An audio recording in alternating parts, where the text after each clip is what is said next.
The call came at 1:12 a.m. I remember the exact time because I always set my phone to do not disturb after 10. The fact that it rang at all meant someone had forced it through. Emergency bypass. Only 5 people have that level of access. One of them is dead. Another is my doctor. The rest? Family. So when I saw the name Brielle glowing on the screen in that bluish-white light, I knew something was wrong. Vanessa's best friend. Maid of honor at our wedding. Godmother to our son, if we'd ever had one. I didn't say hello. Daniel, she whispered. Just my name, like it weighed too much to speak clearly. Then came the sound of a shaky breath. I thought you knew. I thought you found out already. I was still half asleep, but my spine straightened like I'd been slapped. She sounded afraid. Not for herself. For me. I didn't ask what she meant. Didn't tell her to slow down. I just listened. And then, with 5 words, she detonated everything I believed about my marriage. I won't repeat what she said here. Not yet. Not because I'm afraid, but because it deserves the silence it created in that moment. A silence that didn't end when I hung up. It echoed in my body. A dull pressure behind my eyes. A nausea that settled in my ribs. I stood there with the phone in my hand for what felt like a full minute. Then I set it down. No shaking hands. No panicked breaths. Just stillness. I walked into the kitchen. I didn't turn on the light. I didn't need to. I knew exactly where everything was. I knew what drawer the corkscrew was in. Which cabinet held the last bottle of wine we'd bought together. I poured a glass. Not because I wanted a drink, but because I needed something in my hand while the rest of me tried to make sense of the hole that had just opened up under my life. Vanessa once told me I was too calm for this world. That I moved like someone who'd already made peace with every possible betrayal. She said it during an argument about the thermostat. Now I understood what she meant. I stared out the kitchen window, glass sweating in my hand, watching the moon catch the frost on the neighbor's roof. Behind me, down the hallway, she was asleep. I could hear the faint, rhythmic sound of her breathing, so casual, so unaware. I wanted to hate her in that moment. I wanted to storm into the room, wake her up, scream every detail I just heard from her best friend. Demand names, reasons, justifications, or at least an ounce of regret. But I didn't. Because the moment Brielle's voice cracked on that call, I understood something. This wasn't new. This wasn't a mistake. This was a pattern. A thread running deeper than I wanted to admit, and it had been there long enough for Brielle to break before Vanessa ever did. So I stayed quiet. I finished the wine. And then I walked down the hall and stood at the doorway of our bedroom, just watching her. Vanessa lay curled toward the window, hair draped across the pillow like a commercial. The kind of staged piece you only believe if you don't look too close. I didn't wake her. Instead, I walked back into the office, opened the locked drawer beneath the old invoices, and pulled out a folder I hadn't touched in 5 years. When someone shows you exactly who they are, but you pretend it's just a phase, you start collecting backup plans. Quietly, like fire insurance. There's a reason I kept that envelope sealed, and there's a reason I unsealed it now. But before I get into what came next, let me say this, because it matters. Over 97% of you listening right now aren't subscribed. And maybe that seems small, but for the team that makes this possible, your support changes everything. It fuels what we do. So if you've made it this far, consider it. Click subscribe. It's free, but it means more than you think. Anyway, I opened the folder. Inside were copies of documents Vanessa forgot she ever signed. Bank transactions she didn't know I'd tracked. And 2 old photos, one of them taken before we got married. She didn't know I had that photo. In fact, she didn't know anyone had it. I placed everything into a clean, new envelope, sealed it, walked back into the bedroom, and set it gently on her nightstand, next to the book she'd been pretending to read for weeks. Then I packed one small bag, left the toothbrush, left the ring, and stepped out into the cold. The house was dead quiet. Not the soft, warm kind of silence, but the kind that wraps around your throat like a pair of cold hands. Every step I took down the hallway felt like I was walking through a museum exhibit of my own life. The photos on the wall, the pair of her heels by the entryway, the faint lavender scent that always lingered in the hallway after she showered. All of it mocked me. I stopped at the door of the bedroom, hand on the frame. I watched her. She was lying diagonally across the bed. My side, her side, it didn't matter anymore. The sheets were tangled around her ankles, like she'd thrashed in her sleep. Her mouth was slightly open, peaceful, or maybe just oblivious. Her phone lit up on the nightstand. Buzz. Then again. Buzz. I didn't move. I didn't need to see who it was. I'd never once snooped through her phone. Not because I trusted her, I did once, but because I believed if you had to look, the damage was already done. The third buzz stopped halfway through. Whoever was on the other end must have realized she was asleep. Or not alone. Or maybe, just maybe, they had no shame. I turned away and walked across the hall to my office. A room she rarely entered unless she needed a pen or to leave me some passive-aggressive sticky note about replacing the light bulb in the guest bath. It was my space. My refuge. I knelt in front of the floor safe, entered the code I hadn't used in years, 1357, the month and year we first met, back when dates still meant something, and heard the soft click of metal surrendering. Inside was the sealed envelope, plain white, my name scrawled in her handwriting on the front, except not for me. For the bank clerk she'd once assumed I'd never meet. She thought she shredded the original after I refused to co-sign. She was wrong. I slid it out.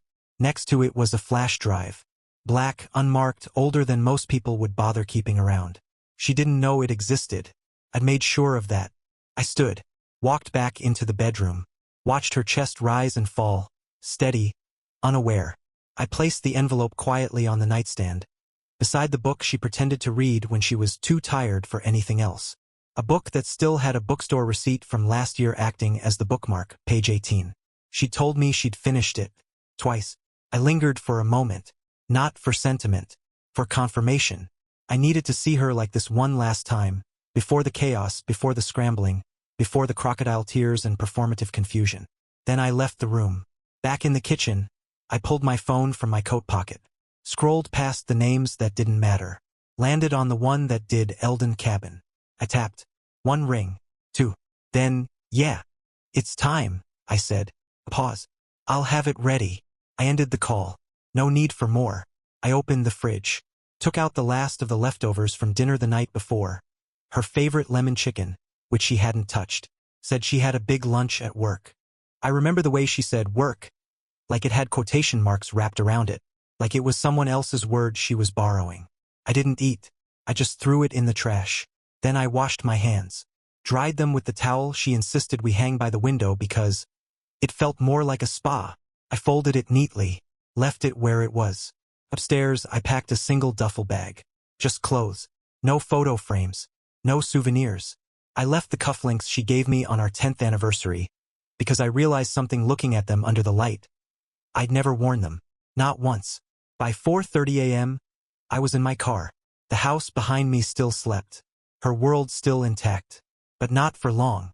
The door to the bedroom remained closed. The envelope on the nightstand waited. Silent. It wouldn't scream. Wouldn't explode. But it would do something far worse. It would reveal. It was 2 days later when she showed up.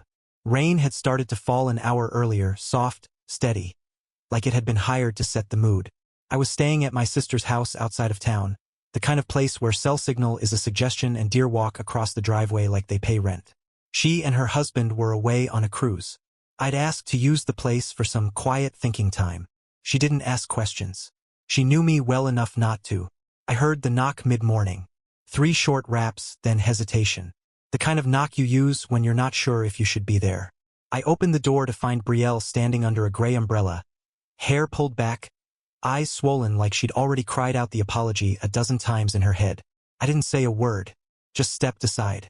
She hesitated again, then walked in. No hug. No forced pleasantries. Just wet shoes on hardwood floors and tension trailing behind her like cigarette smoke. I didn't mean for this to happen, she started, voice thin. I really thought she'd tell you. I walked into the kitchen, put on the kettle. She followed, lingering at the counter like a guest in a house that wasn't hers. Which I guess she was. She said it didn't mean anything, that it was just one time. A mistake. She added, more to herself than to me. I opened the cabinet, pulled out 2 mugs. She watched me move, deliberate, calm, unnervingly precise. I was sure it felt unnatural to her, like being in a car that's too quiet on a highway that's supposed to roar. She was drunk. You know how she gets. It wasn't planned. I poured the water, dropped in the bags, set 1 mug in front of her. Still hadn't said a word. She took it, hands trembling slightly. Didn't drink. I wasn't going to say anything, she said after a pause. I told her she needed to come clean. She said you'd never find out. That you were too passive to notice. I finally looked at her. Eyes direct. Even. No heat. You called me, I said. She blinked. Yes. Not her. She opened her mouth to respond, then shut it again. Nodded. Slowly. That silence hung for a while. The kettle still hissed in the background, even though I'd already turned it off. I took a sip of my tea. Let the silence stretch just a little further than was comfortable. Then, and you told me the truth. That's more than she ever did. Brielle looked down at the counter. Her reflection in the granite was warped, like the guilt was folding her in on herself. I'm sorry, she said, voice cracking again. I never should've. I held up a hand. Calm. Not angry. Not cruel. Just done. You don't owe me apologies, I said flatly. She does. Or she would, if she was capable of that kind of thing. Brielle flinched like she'd been slapped. She thinks I'm staying quiet because I'm broken, I continued. But the truth is, silence is the only thing she never prepared for. She had scripts in her head for tears, yelling, accusations. She had a role ready for every scenario but this one. And what role is this? Brielle asked quietly. I smiled, but it didn't reach my eyes. This is the part where I stop playing. She finally took a sip of the tea. Her hands had steadied, but her expression hadn't. I moved out, I said. The envelope I left her will do more damage than I ever could with words. Are you going to ruin her? I tilted my head slightly. I don't need to ruin her. I just need to stop protecting her. Her mouth parted like she wanted to respond, but nothing came out. She set the mug down, took a slow breath. I'm leaving town, she said. I can't be part of this anymore. Smart. There was no malice in my voice, just acknowledgement, like a weather report. Rain's coming. Roads will be slick. She stood, grabbed her umbrella, and walked to the door, then paused. For what it's worth, she said, hand on the knob. I think she's scared now. Really scared. She should be. And then she was gone. No slammed doors. No dramatic exits. Just the sound of her footsteps fading into the gravel, and the quiet click of the past closing behind her. Vanessa returned late Sunday night, dragging a suitcase that looked far too expensive for a retreat, and smelling faintly like someone else's cologne.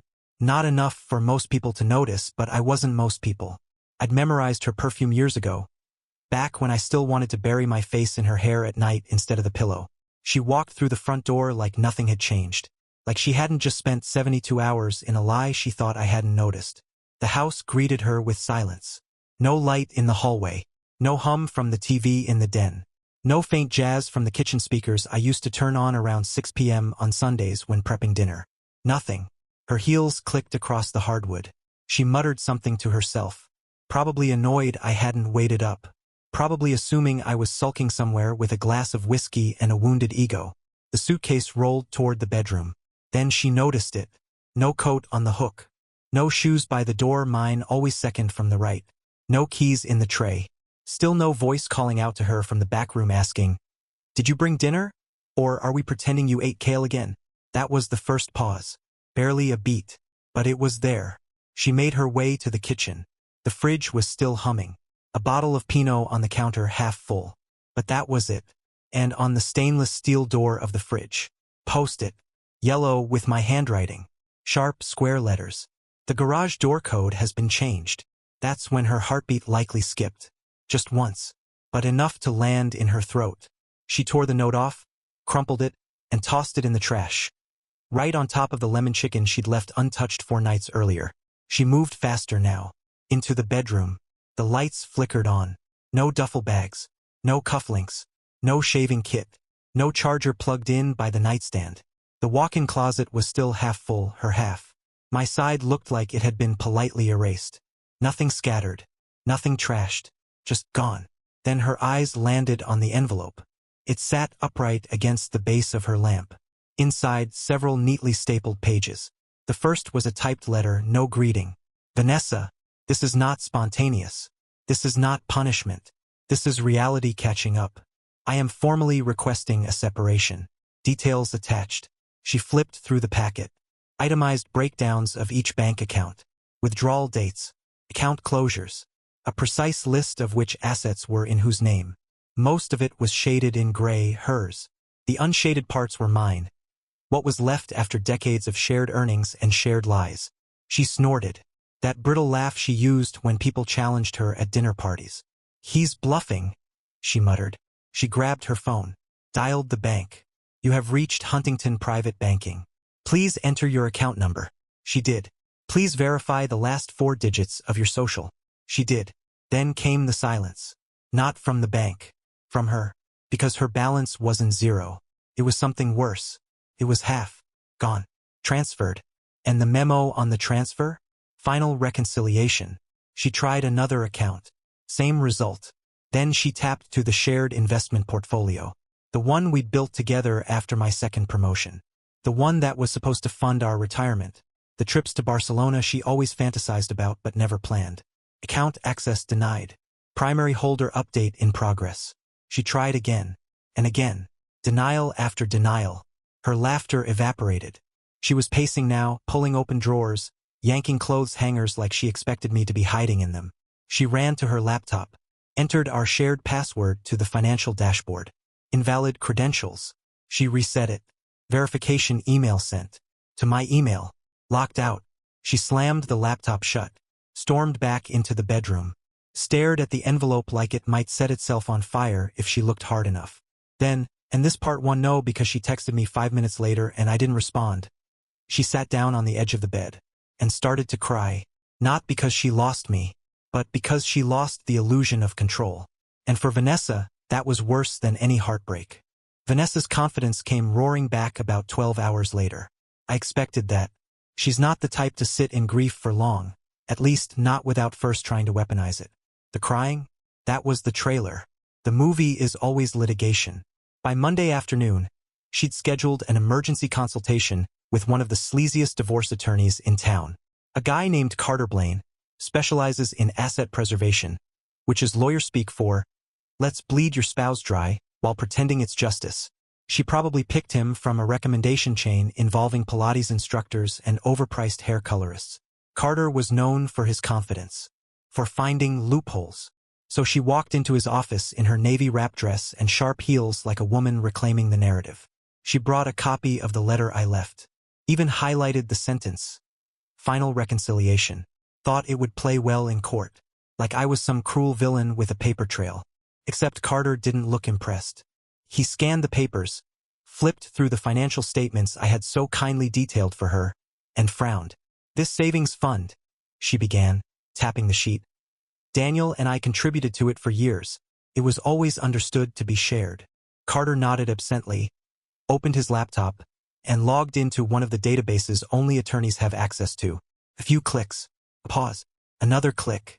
Then a quiet. Almost bored. It was never shared. She blinked. Excuse me? That account is in his name only. Opened before your marriage. No cosigner. No deposits from any joint account. No paper trail connecting you to it. That's impossible, she said, starting to panic. We talked about that account. He even showed me the balance once. Carter looked up. People say a lot of things over dinner. Doesn't make them binding. Her breath started to hitch, so she pivoted. What about the house? Now he paused. Looked at her. Not with confusion, but with curiosity. You didn't sign the refinance paperwork? I did, she snapped. Then hesitated. I mean, he asked me to. I was busy. I think I told him to sign for me. Carter raised an eyebrow. You can't delegate mortgage signatures, Vanessa. Not legally. She froze.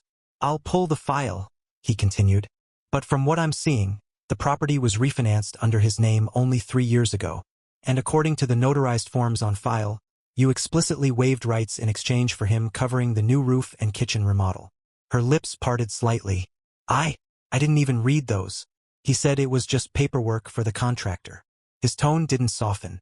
Daniel covered the renovations. He assumed full liability. You waived spousal claim. Silence. She sat back slowly. The leather chair creaked beneath her. Carter leaned forward, fingers steepled. I'm going to be honest. I can fight for you. That's what I do. But right now, from what I'm seeing, there's not much to stand on. He planned this. He covered every base. And if we get aggressive without leverage, it'll cost you more than it'll cost him. She wasn't listening anymore. Her mind was spiraling backward. Through years of half-conversations, blind trust, little favors she thought were beneath her attention. The time he insisted she use her own card for a new couch because his account was frozen. The time he said the retirement fund was too complicated to add a second name. The legal envelope she signed in the car without reading, because they were running late for dinner with her boss. Vanessa wasn't stupid, but she had been distracted by the attention of other men, by the safety net she assumed Daniel always provided, by the false comfort of routine. Now, she was realizing something deeply terrifying. The foundation she'd always counted on was never hers, and the man she thought would never leave was already 10 steps ahead. Vanessa's first reaction was fury, not sadness, not regret, fury. She blamed me, of course, said I'd manipulated the situation and twisted the narrative. Classic projection. The kind of thing you say when the lies you built your life around suddenly don't hold up in daylight. But after the lawyer handed her reality on a silver platter and gently suggested she temper her expectations, Vanessa did what she always did when cornered. She went looking for someone to drag into the fire with her, and the first name on her list was Brielle, because Brielle knew everything.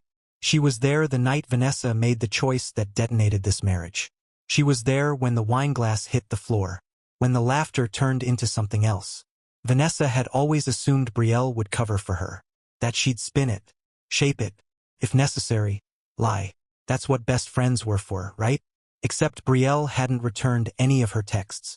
Not the simple ones. Not the long, frantic ones. Not the thinly veiled threats disguised as apologies. The number just rang, then stopped. So Vanessa checked Instagram. Brielle's profile was gone. Not private, gone. Facebook? Blank. Twitter? Inactive. Even LinkedIn led to a 404 error. It was like someone had scrubbed her off the map. Still in denial, Vanessa drove to her condo that evening, telling herself Brielle had probably just needed space. A reset. Maybe she'd been traveling. Or maybe, Vanessa told herself, she was angry that I had left.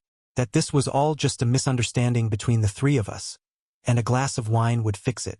She pulled into the underground garage, heart pounding like a teenager caught cheating on a test. Rode the elevator to the 3rd floor. Knocked on Unit 3B. Nothing. She knocked again. Firmer. Waited. Then the door across the hall opened. An older man stepped out holding a trash bag. You looking for Brielle? He asked. Yes, Vanessa said quickly, stepping forward. Is she home? He gave her a strange look. She moved out. 2 weeks ago. Vanessa's mouth opened. No, that's not possible. Are you sure? He shrugged. Positive. Movers were here the whole morning. Big truck. She was calm, polite, said she was heading out of state for a while. Vanessa just stared.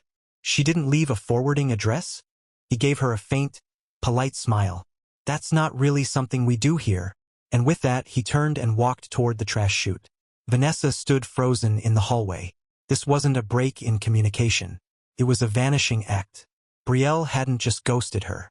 She'd deleted herself from Vanessa's reach, intentionally, thoroughly, and without hesitation. It hit her then, probably like a slap.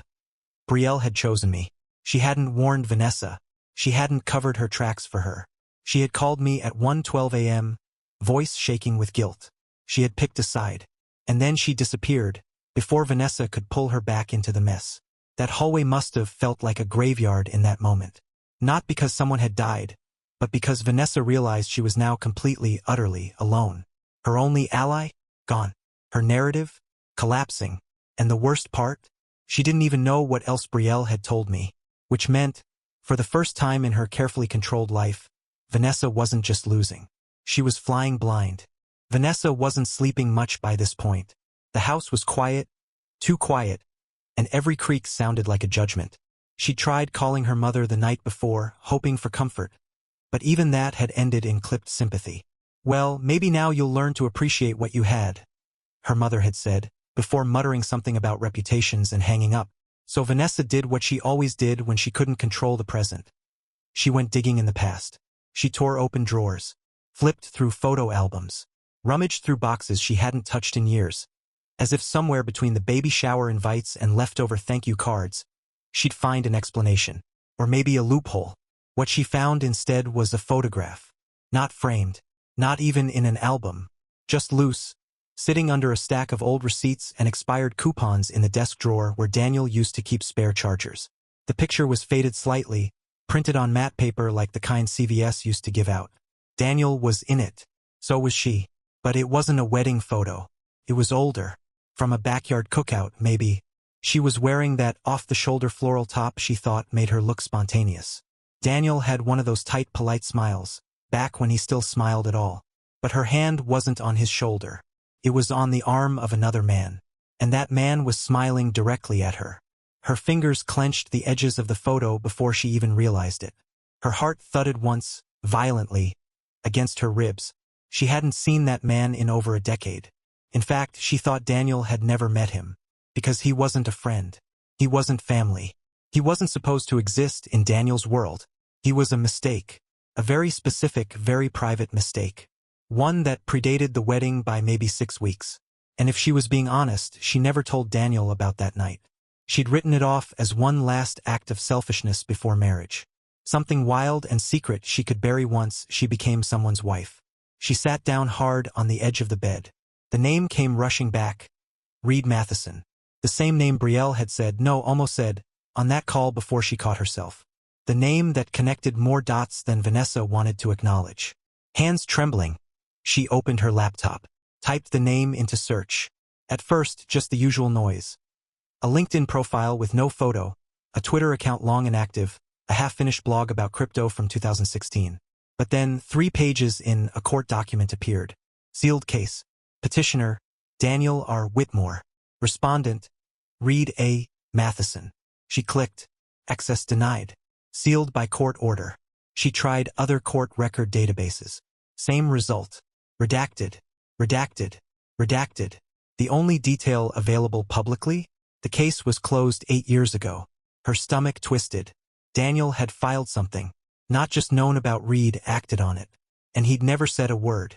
Never once hinted. Never confronted. Never accused. He'd smiled at her across dinner tables, rubbed her shoulder during her migraines, made her coffee every Sunday morning. Knowing. Not suspecting. Knowing. She looked back at the photo. Was it possible Daniel had kept this? On purpose? As a reminder? Or worse, as a seed for a future plan? That court case, whatever it was, it meant one thing and one thing only. Daniel hadn't just left because of what happened recently. He'd been waiting. Not plotting, waiting. Like a man who saw the storm coming years in advance and built a quiet, invisible shelter while pretending to garden. And now she wasn't just dealing with the loss of a marriage. She was standing inside the wreckage of a trap he had designed. Long before she ever realized she needed to escape. Vanessa woke up to the sound of her own name. Not spoken, but typed. In a comment. On a photo she wasn't in. She had been scrolling half asleep, thumbing through her feed with that desperate, hollow reflex most people reserve for breakups and bad news. The algorithm had turned against her weeks ago. No more filtered brunch pics. No yoga poses in front of sunsets. Now it was Daniel, him, quietly occupying every digital room she entered. The post was from Daniel's sister. A casual dinner photo cropped beautifully, lighting just right. 8 people around a long table. Wine glasses raised, laughter frozen mid-frame. Candles lit, plates half full. Daniel sat at the center. No tie, rolled sleeves. That old, confident calm on his face again. The look she hadn't seen in years. To anyone else, he looked like a man reclaiming his peace. But to her, he looked like someone who never lost it. There was no tag for her. No mention. No, we miss Vanessa. No seat left empty as a gesture. She wasn't invited. Not because they forgot, but because she was no longer a variable in that room. Vanessa's thumb hovered over the comment button, then paused as she noticed the one already at the top. So proud of how he handled it. True grace. 32 likes. She kept scrolling.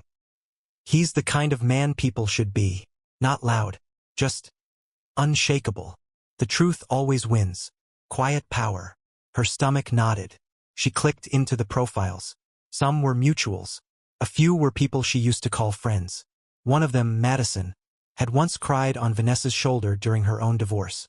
Vanessa had driven her to the courthouse and bought her a drink after. Now, Madison had liked every photo of Daniel in the album. She checked Madison's stories. There it was. a toast being raised at the dinner, a caption in cursive overlay. To clean slates and unshakable men. Vanessa's hands tightened around her phone. This wasn't just a dinner. It was a debut. Daniel had stepped back into the world with a new role. And people weren't just accepting it, they were celebrating it. She clicked over to Daniel's own profile. It was public now. Strategic. She knew him well enough to see the timing wasn't random. He'd waited until the narrative was fully outside her control. His last post. A simple photo. The woods behind his sister's house. A small fire pit. No caption. But the comments below it said everything. You're a class act, Daniel. We all knew something was off. Glad you chose peace. Let her watch. That's all you need to do. The blood drained from her face. Let her watch. That was the sentence that gutted her. Because that's exactly what was happening. She wasn't a participant anymore. She wasn't even a villain in his story. She was a spectator. Worse, an irrelevant one. And the story was playing out without her.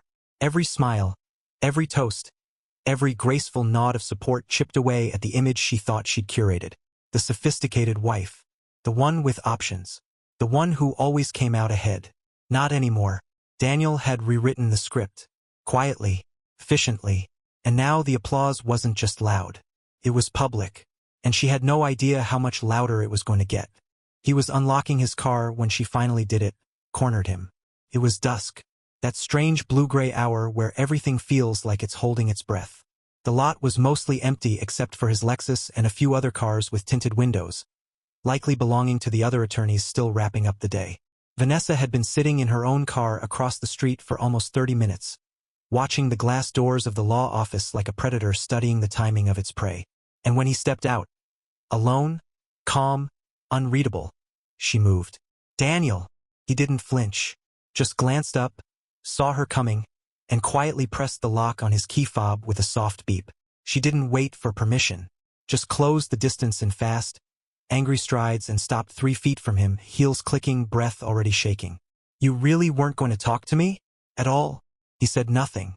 She looked at him then really looked, and for the first time she noticed it. The difference. The stillness wasn't passive anymore. It was final. Why didn't you just yell? She demanded. Why didn't you scream at me? Throw things? Call me names? At least something. She needed a reaction. Something loud. Something dramatic. Anything that could be filed under just a fight. He tilted his head slightly. Because that would have given you the reaction you wanted, he said, voice calm. You wanted noise. Chaos. Something you could survive by blaming me for how I handled it. She opened her mouth. Closed it again. He continued.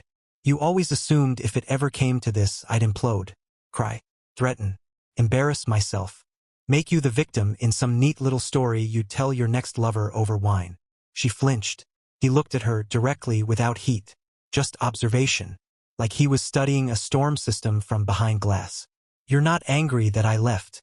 You're angry that I did it quietly. Her throat tightened. You're not the man I married. He didn't even blink. You're right. That man died the moment I answered that call. She shook her head. You're punishing me. No, he said. I'm releasing you. She stared at him, stunned. That's not what this feels like. That's because you thought you were the one who'd leave first. You always told yourself I'd fall apart without you. That I'd chase. That I'd beg. He took a step closer. Not menacing. Just close enough for his words to land like darts instead of arrows. But what you never realized, he said quietly, is that I was never afraid of losing you. I was afraid of waking up and realizing I'd been wasting my life with someone who never valued it. Her voice cracked. I made mistakes. That doesn't mean I never. He cut her off with a look. Not cold. Not cruel. Just final. You gambled that I'd always stay. That I'd keep being the dependable background character in the life you scripted. But the truth is, I was watching. I was learning. I was building a way out before you ever noticed the walls shifting. She looked around the parking lot, as if expecting someone, anyone, to step in and interrupt. But no one came. Just the sound of traffic in the distance and the slow buzz of a flickering street lamp overhead. You told people I was weak, he said. Too quiet, too careful. But you misunderstood the difference between peace and permission. Vanessa stepped back half an inch, and he leaned in just enough to say it without raising his voice. I didn't destroy this marriage. I just stopped pretending it was still alive. She blinked fast, mouth trembling now. You really don't love me anymore. He gave the smallest shrug. You don't get to ask that. Not now. Silence again. He opened the driver's side door.